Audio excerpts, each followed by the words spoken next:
আমাদের ছোট লোকের মতো আমি পার্টিতে বসে খাবার খাবো? সুমনা, মেয়ে কি বললা? কেন কানে যায় নাই? যা শুনছো সেটাই বলছি। ও মা, তুমি যদি ওই পাটিতে বইয়া না খাইতে পারো, আমার ঘরে একটা চেয়ার আছে, অবশ্য পাওটা একটু ভাঙ্গা, তবে তুমি বইসা খাইতে পারবা, অসুবিধা হইব না। স্যার ডাইনা দেই।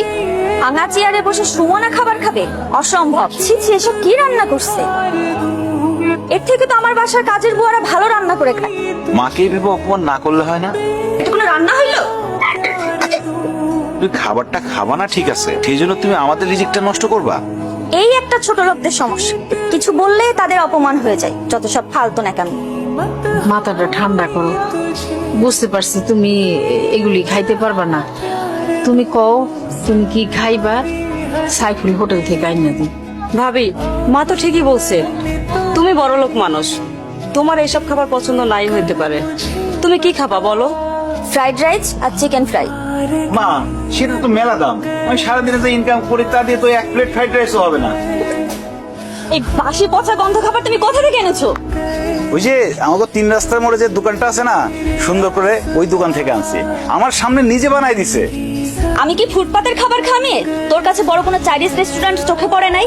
মানে তোকে বিয়ে করছি বলে কি তুই আমার লেভেলটা ফুটপাতে নামে আনছোস? বউ, তুমি তো জানো আমি একজন গরিব সবজির দোকানদার। সবজি বিক্রি করে যা ইনকাম করি, তা তো বড় রেস্টুরেন্ট থেকে খাবার কেনার মতো সামর্থ্য আমার নাই। হারাম জাদা, তাই বলে কি তুই আমাকে ফুটপাত থেকে খাবার এনে খাওয়াবি? ধর, তোর খাবার তুই খা। তুই এরকম কষ্ট করে আর কতদিন পার করবি? তোরে তো বউ সম্মানও দেন। আর যা মনে হইতেছে বউরে দেখে মনে হয় না বউ সংসার করবে। মনে হয় তোর তালা কিনতে চাই। এখানে বালিশের পরিবর্তে ইট কে?